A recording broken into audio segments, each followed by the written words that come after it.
boa minha imagem aí? Tá ótimo. Tá bom, Neto? Tá ótimo. Pronto, já estamos gravando, então eu vou me apresentar e te apresentar também. Uhum. Sejam muito bem-vindos, eu sou Elisa Vaz, repórter do Grupo Liberal, e hoje a nossa conversa vai ser sobre inteligência artificial na área da saúde. Eu estou aqui com o Adailton Lima, que é doutor em ciência da computação e também CEO da startup MedBolso, que é da área da saúde. Seja bem-vindo, Adailton, obrigada por topar essa entrevista. Obrigado, Elisa. Estamos disponíveis aí para falar sobre o assunto. Muito importante para todo mundo aí, muito em voga na mídia também hoje em dia, né? Com certeza. Vamos começar, então. A gente tem visto a inteligência artificial como um todo, a tecnologia, despontando em várias áreas específicas. E uma delas é a área da saúde. Eu queria que você começasse falando como a inteligência artificial está presente nesse mercado, nesse segmento. Bom, a inteligência artificial, na verdade, é um conceito que às vezes as pessoas até criam fantasias sobre isso, né? Mas na verdade é um conceito da computação que já existe há muito tempo, que é basicamente você tentar criar algoritmos ou soluções que aproveitem o máximo do que a gente tem aí de proximidade com o conhecimento, não somente do ser humano, tá? A inteligência artificial, por exemplo, tem até algoritmos que você tenta imitar a natureza, por exemplo, algoritmos que imitam comportamentos de colônias, formigas, mas são formas de você buscar resolver problemas usando criatividade e também, né, aproveitar de forma similar aí o conhecimento humano, tanto para você armazenar quanto para você processar essa informação de maneira similar. Então, por exemplo, a gente tem processamento que a gente chama de redes neurais, que é basicamente uma forma de você simular as redes neurais que a gente tem no cérebro, não somente humano, e que essas conexões gerem, né, possíveis novas soluções. Na saúde, então, isso já vem sendo aplicado há bastante tempo. O mais conhecido, muita gente nem sabe disso, mas, por exemplo, processamento de imagens, essas ferramentas que você consegue ter uma pré-avaliação ou um diagnóstico a partir da imagem ali de um raio-x, etc. Isso já é bastante aplicado há muito tempo aí em várias áreas da saúde.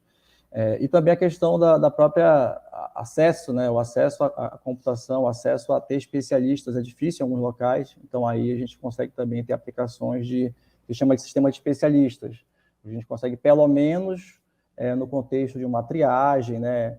Ou de uma avaliação prévia, já ter uma situação ali de um pré-diagnóstico, né? A gente tem que tomar muito cuidado com isso também, porque existe uma regulamentação sobre isso, a própria Anvisa tem regulamentação para que esses algoritmos, né, eles tenham sim, também uma validade de comprovação científica de que eles realmente são efetivos, senão está usando um aplicativo, alguma coisa que pode estar dando um pré-diagnóstico que, na verdade, pode ser um falso positivo. Então, tem que tomar cuidado com isso também.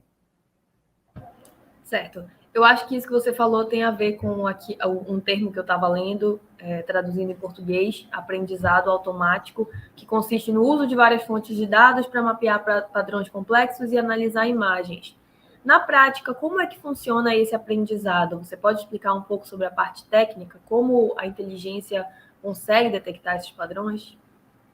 Sim. Eu posso começar com uma analogia pensando no ser humano mesmo. A gente tem aí a criança, né? Eu tenho 2 filhos e eles vão aprendendo com o tempo, né? Você vai dando para eles estímulos, situações, dados, momentos que ele vai ter que decidir se é A ou B. Se ele decide por um caminho errado, você vai lá e corrige. Então, o aprendizado de máquina é basicamente você ensinar o computador, né? Primeiro, a ele aprender a partir de fontes de dados. Vamos pensar assim, por exemplo de Covid, aí muita gente fez estudo, tem colegas que fizeram doutorado, inclusive no UFPA, nesse tema, pegaram bases de dados, de informações de situação A, B, C, D, e o resultado final, né, foi falecimento, não, foi sobrevida.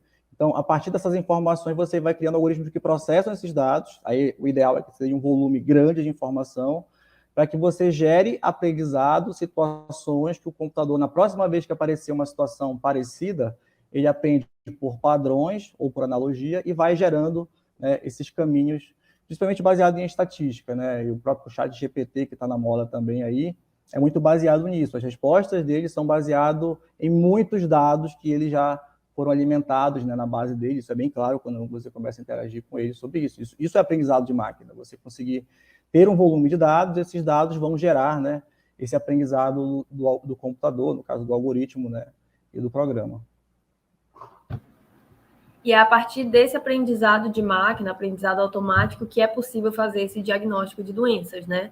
E pelo que eu estava lendo, também consiste em outras fases do processo ali de saúde. Por exemplo, detectando não só uma doença, mas fatores de risco que podem levar a uma doença e até depois de diagnosticada, um tratamento para aquela doença. Até que ponto, então, essas inteligências podem ajudar o ser humano em todo esse processo da saúde?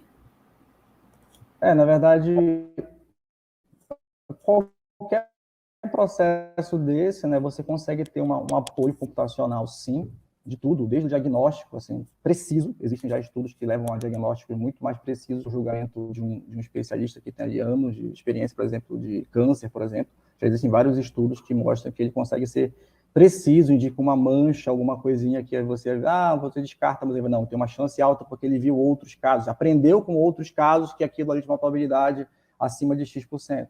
Então, quando tem um estudo e aquele algoritmo, aquele aprendizado é feito e bem avaliado, principalmente que tem dados suficientes para que ele tenha uma relevância, né, estatística, que aquele aprendizado seja válido, aquilo é muito útil. Então, realmente, isso pode ser aplicado diretamente tanto no diagnóstico, tratamento, né, e outros pontos da saúde. Mas tem que tomar cuidado com isso. Esse algoritmo, esse aprendizado tem que ter sido feito realmente com muito critério, porque senão você pode estar utilizando uma solução ali que ainda vai dar mais problema, na verdade, do que ajudar, né? Então, essa ressalva é importante, né, dessas fases aí do uso, né? Tanto da fase, por exemplo, você vai dar um diagnóstico, principalmente de oncologia, né? Nossa, isso aí deve ter um impacto gigante de várias formas na vida das pessoas.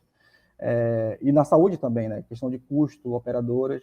Então, isso tem que ter maior cuidado. Mesmo que tenha um algoritmo muito validado, ainda assim, o especialista sempre tem que estar envolvido nisso, os médicos têm que estar ali para dar a palavra final desse resultado.